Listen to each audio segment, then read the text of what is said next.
Hi, this is Jackie Tantillo, and welcome to Should Have Listened to My Mother.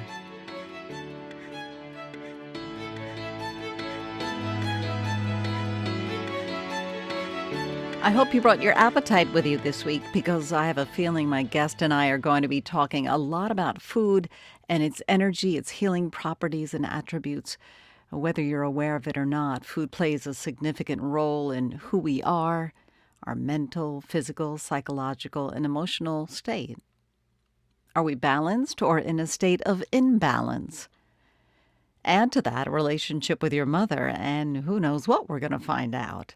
Moksha is the founder of Sovereign Eats, which is all about raw food and plant-based health and wellness. She's an advocate for good health and well-being. She's joining us via Zoom. And Moksha, I'd like to welcome you to Should Have Listened to My Mother. Greetings to your audience. And thank you, Jackie, for having us in the space so we can share and enjoy this, just share and enjoy this time. Let's start off with an introduction. Tell us your mom's name, please. It's Cecilia Pierre, right? She was, of course, born Cecilia Gabriel, born and given the name Cecilia Gabriel. And when she married, she took on the name Pierre. You are from the Caribbean island of Grenada. And if you're not familiar with the island, it's north of Trinidad and Tobago. It's off the northeast coast of Venezuela and South America. How much of a role do your roots, your heritage, and your mom have to do with who you are today? Yeah, oh, definitely. Mothers are the culture keepers. They teach us a whole lot about the culture that we live and also the culture that they live, and the culture of their husbands and our fathers. So, they transmit a lot of that to us. Grenada is 135 square miles. And, though it's small, it packs a punch. We have passed through many different hands, British, French, colonizations, and those influences are still there, very much so in names and even some of the dialect or the language that it didn't really pass on to us. We didn't get to know it. Our foreparents, our grandparents, great grands, they kind of used that language so that they could keep things away from the. We really didn't learn it, which was unfortunate, but it benefited them. But a lot about food and the culture of food actually was passed on from my mom.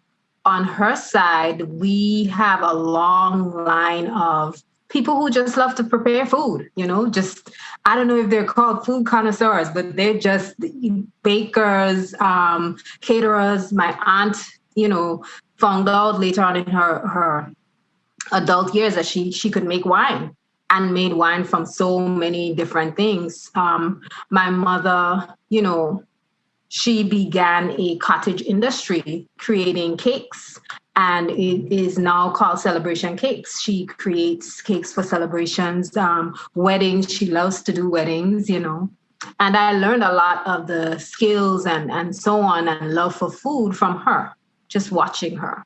So just to be clear, you were born and raised in Grenada. Do you still have family there? Yes, I have lots of family there. They all live there. They're happy right there. They, they travel every now and again. But I have relatives there and I have relatives here as well.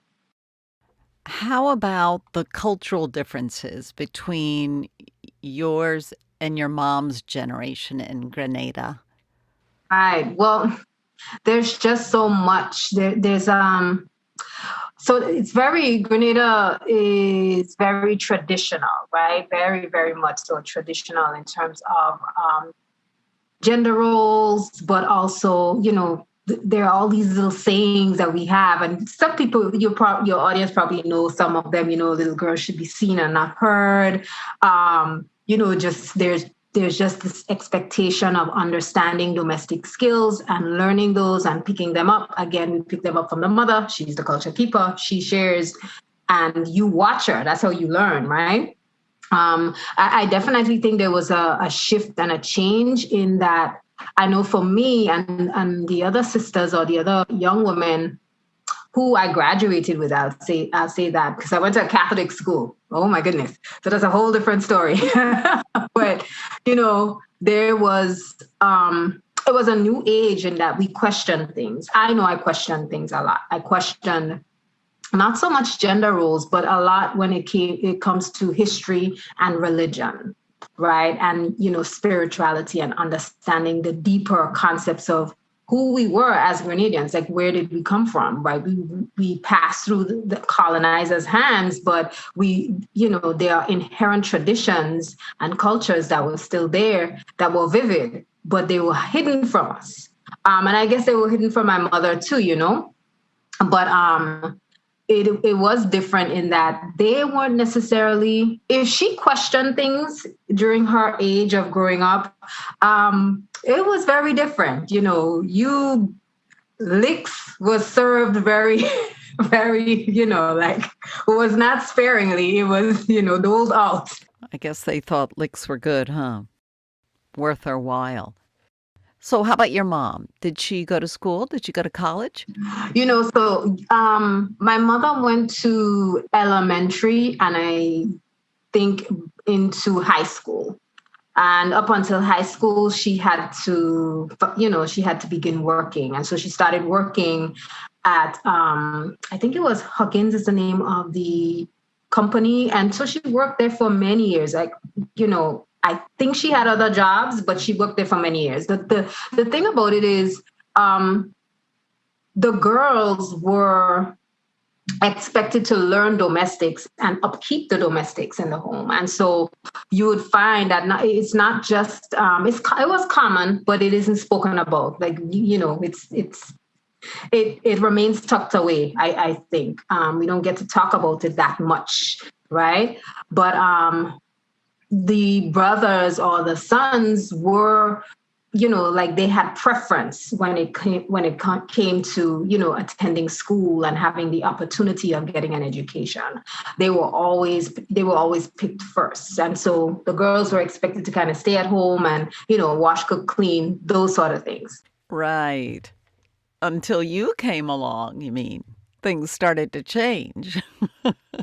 I'm not the only one. I'm pretty sure there are others too. I am a product of my mother. So I have, I do have my own mind and I come through with my own, energy. But, I am a combination of a mother and father and lineages. So, there must be something there.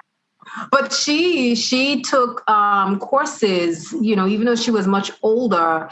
I saw her trying to balance learning the cottage industry along with taking college courses and doing a Dale Carnegie course as well, too. She insisted on, being aware of her surroundings, understanding how to communicate with the customers. And, she really saw the value in education. And so she always strived to build up her own education. In your teens, you started to really question things, your beliefs, your ideologies. Was there someone that was whispering in your ear? Or what was it that made you start to question all that you had grown up with and been taught in Grenada? So at 14, I started to shift into a plant-based diet because I had all these questions, but I had questions prior to that. As I said before, I attended a Catholic school, and even then, being exposed to scripture, I asked questions, like who were the who are the disciples? Why were they teaching these particular things? Why do we need a priest to offer confession too? And I had questions about that, which was, frowned upon, of course. To put a target on my back. It was like, who are you? Why? But it helped to kind of give me some understanding of who I am today, actually. And, it was not a pleasing thing for my mother because she would always say, you listen to what people tell you outside, right? You listen to what is said to you, somebody could come off the street and just tell you something and you agree with it.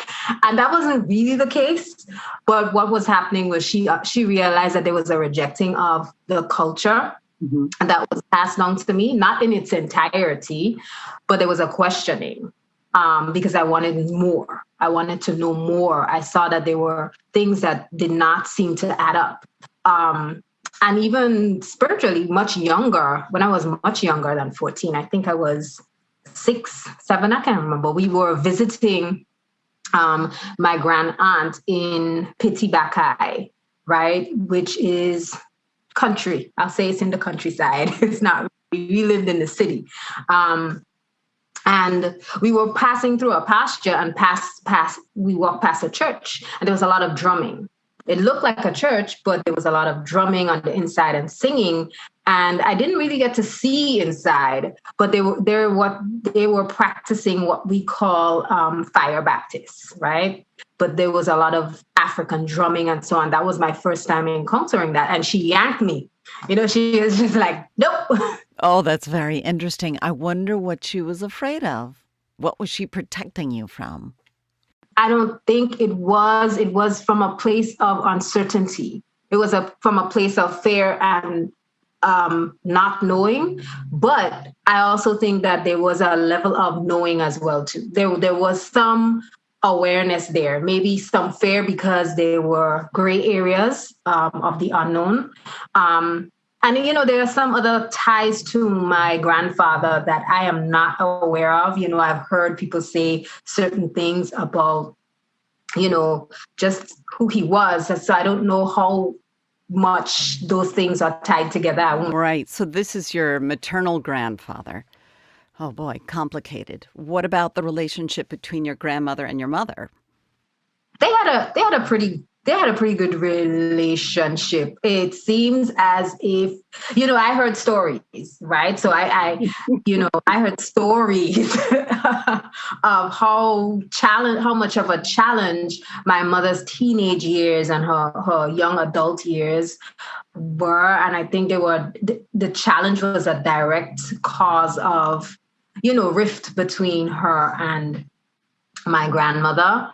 But, I don't know those details. I don't know why. But I do know that, when my grandfather passed away, it took a toll on my grandmother, and just before she passed, I actually got to speak to her. And I had never heard her talk about him at all. And she mentioned him that day. And it's interesting because I went to visit her with my brother and my sister.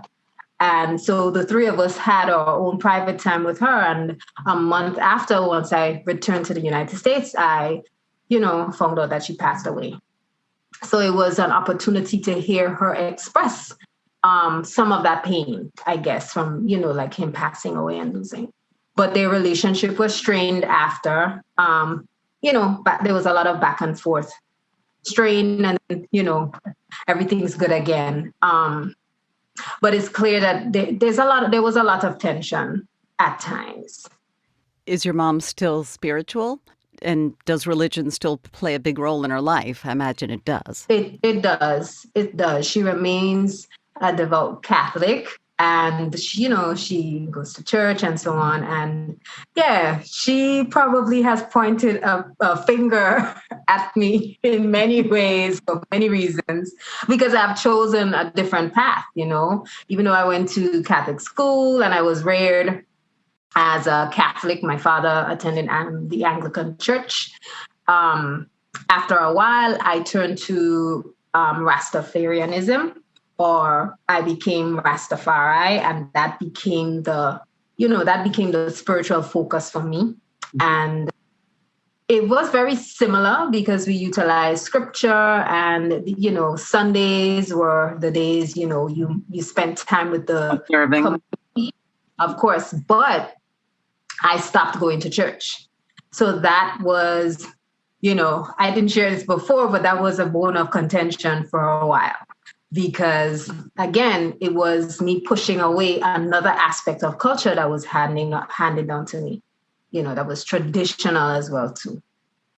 So you think your mom was concerned because you were breaking away from tradition and she didn't know exactly where you were headed. You were questioning so many things that she had her concerns, as most moms do. Right. I definitely think so. I definitely think in her experience that the tradition was equivalent to safety because it's what you know. It did not, there was no question for her because it's what she knows. And anything else outside of those boundaries, there's fear there because there's an unknowing, right? It kind of represents the unknown. But I think it's good that you asked that. You mentioned it again because it helps for me to remember that there was an aspect of overprotected, just, I won't say coddling, but I was always shrouded in overprotection. There was always the very an uneasiness if I asked to go out or if I wanted to hang out with friends or I wanted to travel somewhere. It was very difficult. They would, my father would say, ask your mother. My mother would say, ask your father. And then, you know, eventually I was just like, okay, well, I know I want to go. So I was like, bye. Were you the kind of kid who would sneak out in the middle of the night? No, I did not sneak out. I left. I would say, okay, I'd like to go here. And it was no answer. So it's like, I'm going. I did not, there was no sneaking out. That to me, that would have been the disrespectful part. But that was the choice. But there was a lot of um she was very overprotected. Even when I wanted to engage with young men and just have conversations. And now that I'm older, I understand the value of protecting the young woman and making sure that she's covered.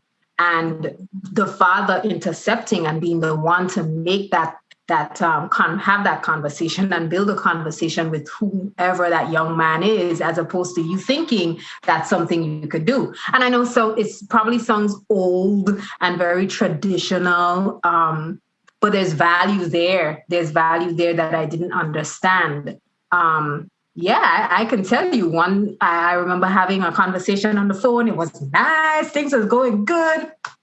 She picked up, when you have the old phones where you have two lines in the house. She picked up the phone on the other end and she was like, I don't want any man for my daughter. Boom. That was it. She hung up the phone. She made her proclamation and I'm totally embarrassed right now. Good night. Oh my gosh. Did you ever have a gentleman come to your home and actually greet your parents?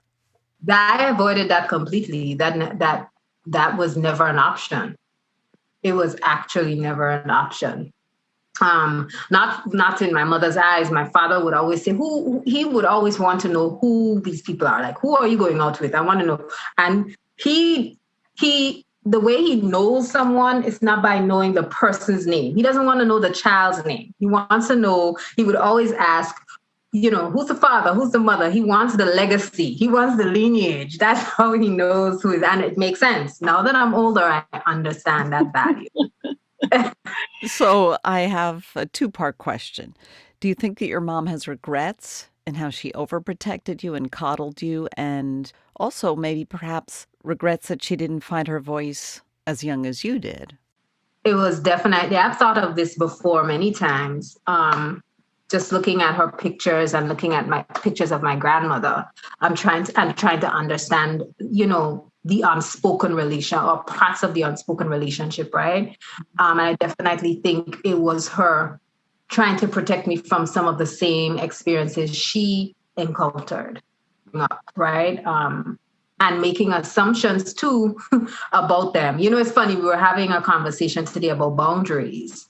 And one of my responses was, I think sometimes boundaries are reactionary, right? Because if you have never had your space invaded, right, or abused or, disrespected, then you move or function without putting restrictions and limitations on everything around you, and I think that was her way of restricting and limiting outside forces from, interfering in some way, shape, or form.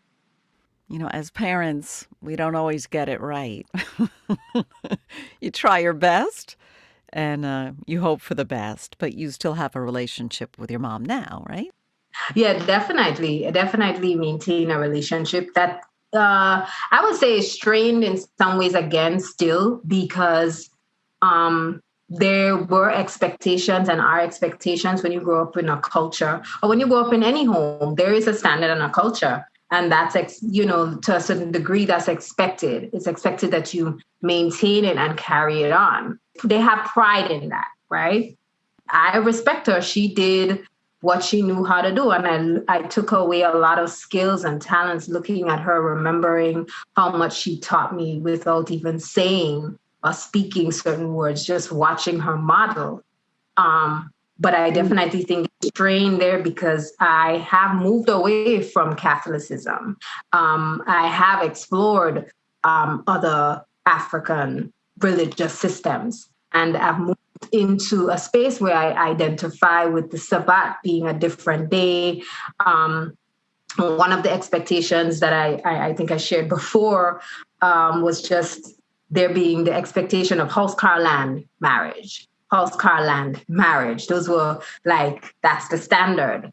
And I pulled away, like my sister and I are not married, at least I'm not based on the standard that's the secular world standard, right? But I am a part of a plural family, and I definitely think that there is that distancing because it represents another gray area that is unknown to her and is very different from what was the culture maintained in the home and the culture of the Caribbean island that I grew up on as well, too, Grenada. It's very different. But yeah. Yeah, we do talk. We talk at length many times about just light things, and sometimes it gets very strained. And I'm pretty sure you know what that is like. Absolutely. It is so hard. It can be hard and it can be complicated. And that's why I wanted to do this podcast so we can share these stories and help one another and learn. Learn what they were going through, what they were experiencing, what they were dealing with every day. And they tried their best for the most part, right? They tried their best. You are the founder of Sovereign Eats. So I'm curious how long this has been building inside you. Is this a total life change, life shift? Give us a little bit of the history. Yes. So again, I'm going to say, like it started. I know a lot of people say, like you build yourself up, like I taught myself these things. No, I learned a lot from my mother. I start at 14. I questioned eating meats and eating some of the foods that were just traditional foods. And if I didn't attend a food and nutrition class at that time, and didn't really reflect on the information, I would not have chosen to move away from, meat as a major part of my diet and kind of shift into veganism and be, like take on plant-based foods. And some of it I got from her because she from inception, she started reading Back to Eden.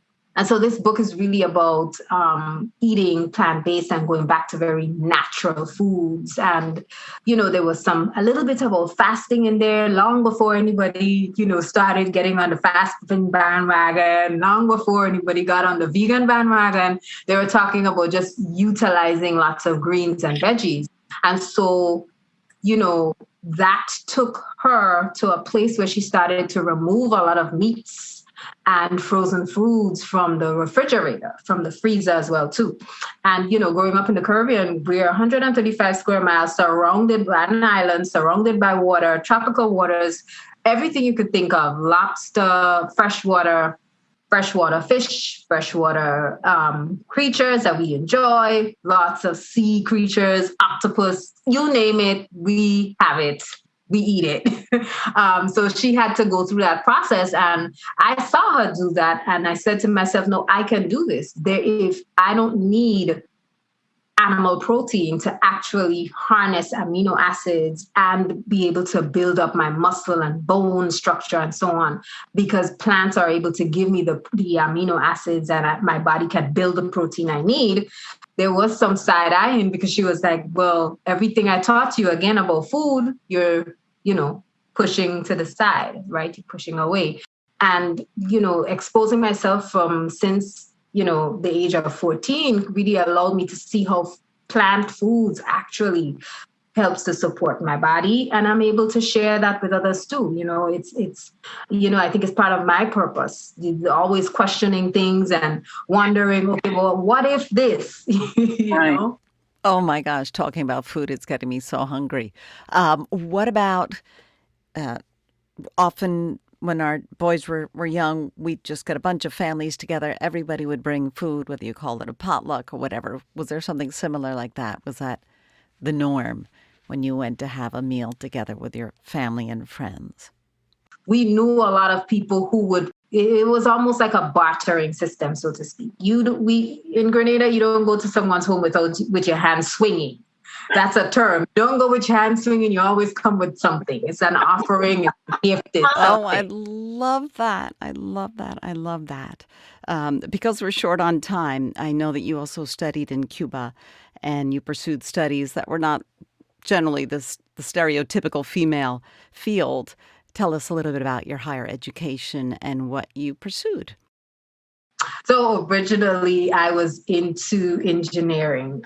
So I started off at the college level, the community college in Grenada.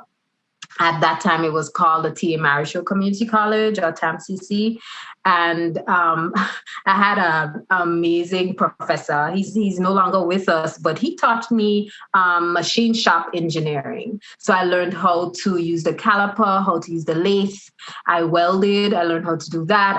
I took it all the way to Cuba. And I only did, a year and a half of it. I never ended up, fully exploring engineering there. And I came back after a while, but I still enjoy it. If you give me a welder right now, I'd be quite happy. I would be quite happy. You've broken through some pretty stereotypical barriers since you were young. I didn't think that's what I was doing. I was just like, listen, this is interesting. These are things I need to learn.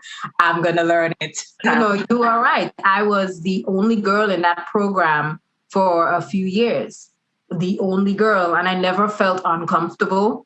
I felt protected because the guys were all very overprotective. The professors were very overprotective. I never felt uncomfortable one time. They lowered the standard for me to just get by. I think they were very harsh on me, actually. They made you work harder to prove yourself, and it was all okay. You took the challenge, you stood up to it, and you did it. And that's fantastic. So, are you who you are today because of or in spite of your mother?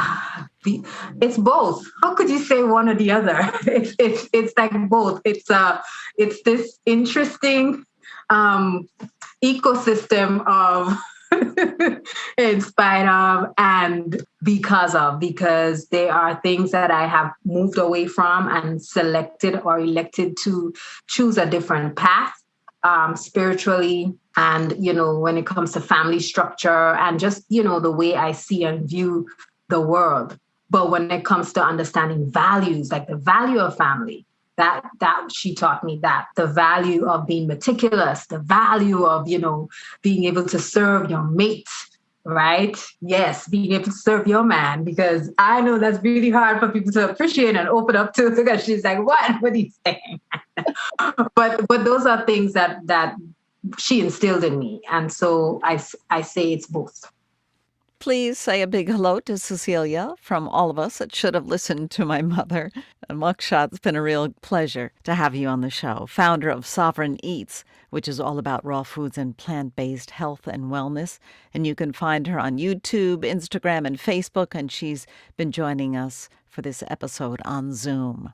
Thank you again, Moksha, for joining us. Thank you. Thank you so much. This is a lot of valuable conversation. I've listened to some of the podcasts and I really see, you mentioned it before, but, as a guest, I wanted to say it is very valuable. It opens up gateways and pathways to emotional places that we probably would not necessarily think of if you didn't spark the conversation, right? Because sometimes we think to just have that superficial reflection, but it really does go deep. So I appreciate that, and thank you for the work that you do. Thank you, and we'll be back next week talking with another guest about their relationship with their mom on Should Have Listened to My Mother.